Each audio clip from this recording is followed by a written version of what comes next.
این گربه بچه گربه 5-6 ماه هست و دودن، خیلی هم پسر خوبیه. 2 ماه قبل من دیدم این تنها تو این سرما داره بالای درخت زندگی میکنه. گفتم آخه این چجوری بالای درخت تنهایی زندگی میکنه؟ خیلی کوچیک بود. پریشب رفتم ببینمش، براش غذا بندازم بخوره.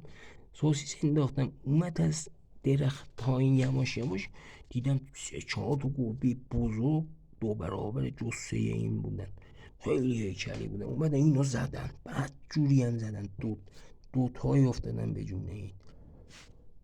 تو چرا غذا میخوری؟ نمیدونم آوردن اینو ولش کردن یا هرچی.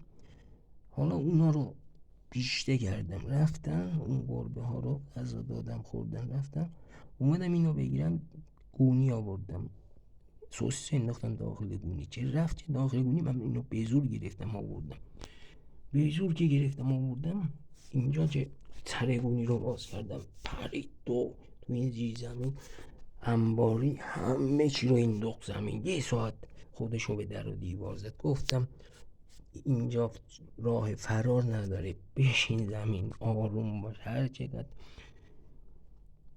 تلاش کنی بیفایده.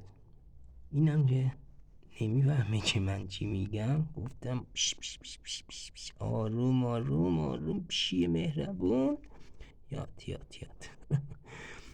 حالا آروم شد، بعد از کلی تلاش و چیز آروم شد. خیلی تلاش کرد ولی تلاشش بی ثمر بود. حالا میخواست بره بیرون، گفتم باشه، بردم حیاط، در رو باز کردم، گفتم برو.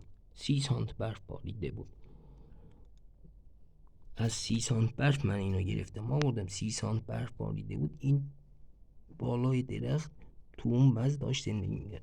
رفت که حیاط دید اون سرمای منفی 6 درجه و 30 سانت برف رو، این پشیمون شد، اومد رام شد. نمیذاش به این دست بزنم، نزدیکش ولی الان دارم نوازشش میکنم. هم غذاشو میخوره یواش یواش، هم پسر خوبی شده میخوابه، هم نوازشش میکنم. خیلی هم خوشگله. ببینید شبی اسمش هم شبی. ببینید کلشو خیلی خوشگله. ببینید شبی مشتن زان یاتسن. این فارسی